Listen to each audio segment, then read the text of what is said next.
Hello everybody, it's me Margaret here for another experiment. Yes, it's time for more research and development here in the Sheepishly Sharing Labs. Now what am I talking about as I put on my fancy schmancy lab coat? Now I have been known to attempt some experiments in the past. For example, my attempt at yarn dyeing. This was before we had dyes for man-made yarn, like acrylic fibers, and so I tried some, it was dyeing acrylic yarn with acrylic paint, which sounded great in theory and seemed to work for the person who did it, but didn't work so great for me. And of course I've done tests on cotton yarn and some of the old wives' tales, maybe, things that we've heard through the years about setting with vinegar as being something that would actually help retain the color, and you can see the results. I'll put the description in the link in the description box below. But today we're going to do an experiment that is nothing new by any means, but it's brand new to me. So I'm about to get my nerve up to try steam blocking. So I did another corner to corner, and let me show you what it looks like before it's blocked. Okay, here it is, cute pattern by Repeat Crafter Me. I love her work, as you know.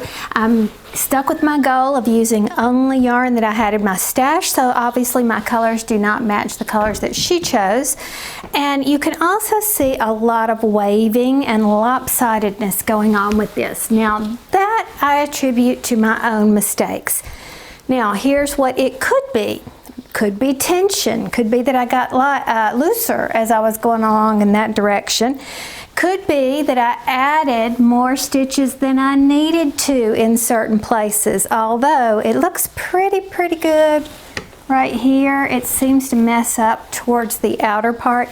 I don't know, but if this were natural yarn, I would say I can block this out, and I know that I could. Now, last time I did a video, I showed you this one that I did, and we talked about, oops, it's really supposed to be this way, and we talked about some of the things that I could have done better, like I messed up my little orange bird here, and it too does not lay flat, and this buckles right here, and I had several suggestions from you, and I think the best thing is that I do need to be brave and figure out how to do steam blocking. Now, here's the deal. I am petrified to do steam blocking. Let me explain. Let's make sure we're all on the same page here. Most of us know that acrylic is very difficult to block wet. Some say it's impossible. Some say that you can get benefits. I noticed that I could get a small benefit from it, but it is not anything like blocking natural fibers. But you can, at least that's what I hear, get the proper effect that you want by using steam. Now let's remember that acrylic is a type of plastic. So you're essentially softening the plastic and remolding it. Let's say you have a cheap, inexpensive plastic tub, you know, that you got from somewhere. If you immerse it into boiling water, you can smush it. That's why they say don't put those things in the dishwasher. Yes, high quality Tupperware, you can do that, but not those cheap to-go containers that you might get from something that you've picked up. Those don't hold well. They'll bend in hot water, and it's the same principle that we're going to apply here by using steam. Now this is just a garment steamer. It happens to be an inexpensive garment steamer, but it works great. I use it all the time on my garments. But I've never attempted to do steam blocking on my acrylic because I'm petrified of overdoing it. Now if you overdo it, you actually melt those fibers together, and then it becomes kind of hard. As a matter of fact, it's a technique that you can use to create something. For example, I saw somebody make some masks. I think it was 𝖡𝑚𝑟 If that's correct, I'll put it in the description box below. Yes, it was 𝖡𝑚𝑟 of Moogly.com, and this is a great tutorial for creating something unique with your acrylic yarn. She put a crocheted mask on a towel, and she shaped it carefully because this process will be permanent. Then she covered it with a wet washcloth, and I'm not sure if it's wet because she didn't have a steam iron or if this is just the procedure. Then she held it down for only about 5 seconds, creating lots of steam, and then the fibers melted together with no possibility of frogging ever. So that created sort of a little plastic mask for her event, whatever it was. So it has its purpose, but that's not my purpose for a little baby blanket. I want it to be soft. Sometimes people will tell you that steam blocking will soften the acrylic. Well, I'm curious to find out if it softens it to my specifications. I happen to like acrylic, the cheap acrylic, when it's been washed and put into the dryer. If you just put it in the washer, it just doesn't seem to have much effect on it at all. But putting it in that dryer and having it tumble and move and all that kind of breaks those plastic fibers down a little bit, and they become softer and fluffier. And so that's what I really, really like. But I'm going to steam block this before I wash and dry it. One, so we can gauge the level of softness, because I know not everybody has a dryer at their house. Let's see if it does soften it some more that way, and then we'll test it to see its permanence. So I'll put that Afghan that I've got here in the washer and dryer after I steam block it, and then we'll see if it actually held its new shape that I'm trying to create. So, cross your fingers and let's go on this adventure. Okay, so the first step is to use some blocking mats. There are different types of these that you can buy, but I think they all do the same thing. Even those mats that you buy for children's play areas. And we'll just move along here. Let's get this done. I have these things called knit blockers. They are pretty handy dandy. Came from Knitter's Pride, and the reason I like them so much is that they're wide with a bunch of teeth. Now the thing about these blocking mats is I have a grid here. They're 1-inch squares, and so I'll use that to help me make a nice square as I block this. I'm going to kind of do it with the pins leaning towards me like this, so I can make sure that I get steam on all aspects of this. Boy, I'm talking so confidently, as if I know what I'm doing. Okay, look over here. This is just a mess right there. I'm not sure how this is going to work.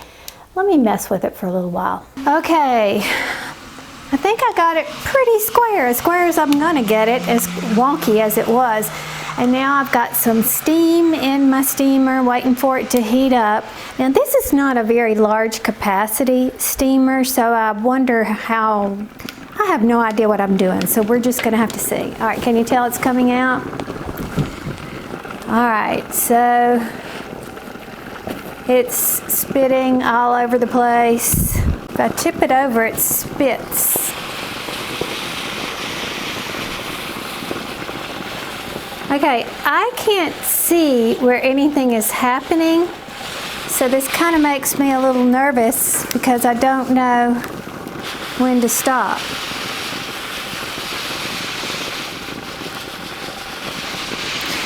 Now, mine is meant to be done straight up and down, so I am getting this sopping wet. I'm going to have to invent something to stand this up. Okay, this is not so difficult. It stood up pretty well on its own.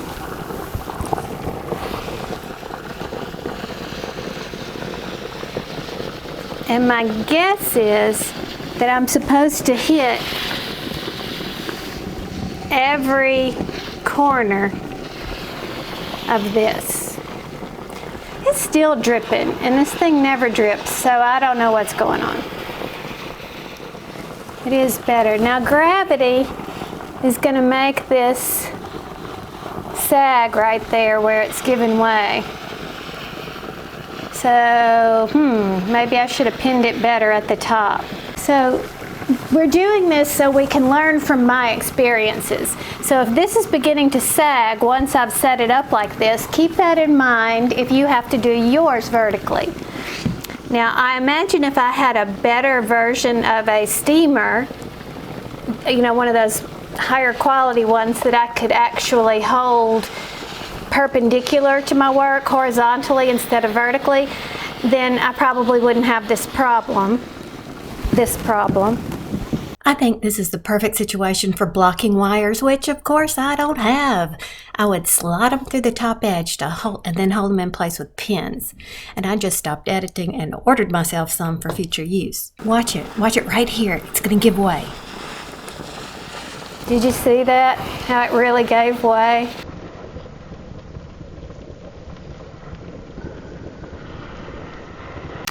So in other words, something is happening with this steaming. Not that that was a surprise. I knew that. I knew that this worked. My question was I capable of doing it without screwing things up? Okay, judging by the behavior of this up here, I get the distinct impression that it doesn't take much. This is just me talking. But I thought maybe I would have to do more steaming than I did. So I feel like maybe this has done it. As far as softening goes, I do feel a difference in the texture, believe it or not. It's not the same as washing and drying it though. So we are going to continue on with the experiment, and we're going to throw it in the washer and the dryer and see what happens. But wait, I'm jumping the gun. Let's first take this thing down and remove all the pins and actually see what has happened. Will it retain its shape? Oh, it seems to. All right, it is holding its shape pretty well. Watch this. I can do like this and then lay it back out, and it's pretty square compared to the way it was before. Maybe editing Margaret will insert a picture here of the before, and now you can see the after. It is definitely an improvement. Now I suppose my blocking skills could be improved as well as I learned what to do, and I don't think anything. I know for a fact that this whole process could have been enhanced with a better quality steamer. My little steamer works great for my purposes. I hang my clothes up and I steam them like this. However, for this purpose, I would want to be able to hold it horizontally and not have it drip, which clearly that's what mine did. It was not designed to be held horizontally like that. Alternatively, you can use an iron. Now you know how you can hold a steam iron and press the steam button and the steam comes out the bottom of the iron. That would work as well, but that can be dangerous for clumsy people like me. You have to hold it close so that you get the steam there, and you cannot accidentally touch it, because if you touch the iron to the plastic, you melt the plastic and you kill it in that spot. It is always recommended to put a cotton cloth down. Anytime you've read about steam blocking, it tells you to do that. To me, I felt a little handicapped by that because I couldn't see my work. Already I'm afraid of the process, and to use that cloth over it, I am like, what's happening? What's happening under there? I don't know, I can't see it, which kind of inhibited me from trying that method. As I gain confidence, though, I may be able to do that, because as we see here, it doesn't take a lot of steam to have those fibers relax. So there's that. In the meantime, let's proceed with this experiment. On to the washer and dryer. It's finished washing. I'm so curious. Here it is. Can you tell? I can't really tell if it's still square or not. I think it is, but I can't really tell. Let's go ahead and toss it in the dryer just as I normally would. Oh wait, I don't dry those. Okay, the buzzer just went off. Let us see what we have. Looks pretty good to me. Let's go lay it out. All right, final assessment is that it does lie flat. Okay, it's none of we don't have any more of those waves. This is where the gravity had pulled it down, so that's still there, which tells us that washing and drying does not affect the steaming process, which is pretty good. Now, is it a perfect square? No, it is not. And that, you know, did I put too many stitches here or whatever? I don't know. But for the most part, if you're just going to cover up a little baby in a car seat with this, I would feel very comfortable giving this away. It looks so much better. Now, that it has been blocked. So I feel very confident now in trying it again. As a matter of fact, possibly I could give this another go and get a little bit more width out of this. I don't know, but I can't do it right now, so this will have to be put on the back burner until tomorrow. Okay, it's the next day, and I am going to give it a try and see if I can block again to make it more square than I did the first time. So we know that it will hold its shape even if you put it in the washer and dryer. So I'm just wondering how long, how many times can I continue to steam block it? I don't know. We're going to try it. Let's see what happens. This time though, I'm going to be brave and use my iron, and I'm not going to use a pressing cloth because I can't see it. I don't know what I'm doing, and I don't know if enough of the steam is getting down into it, so I'm just going to have to be very careful. Now this is my iron, and you can see I have two buttons here. This one squirts water out like, you know, a misting squirter, and this one is the one you press to get steam, and I have it set on the highest steam setting right there. Alright, so I'm going to continue this process just as I did with the steamer. I'm assuming I'm getting steam on there. The steam is not hot enough to hurt my hand, but if you're worried about that, you can grab a grilling glove or something like that to protect your hand. Okay, I can feel the warmth, so I know that the steam is getting on it. So I continued passing the steam over every inch of my work, being very careful not to touch the yarn. I gave a little extra attention to the corners. Can you see how this corner I'm approaching is not lying down flat? It can be manipulated to behave. Now here you can see where I tapped it down into place while it was still warm, and it cooled nice flat like that. So I continued going back and forth across the whole blanket until all of it had received the warmth from the steam. And as I sit here looking at it, I wish I would have used the medium brown in the border for his little ears and the eye patch. But alas, it is what it is. Now I happen to know that this side over here is the side that was the waviest. So I'm going to make sure this is really good and set. Actually, I think all the corners needed a little extra hit just for good measure, so I took care of that right here. Okay, we want to make sure it's completely cool before we begin the process of taking everything out. And this is still warm, so I'll take that out last.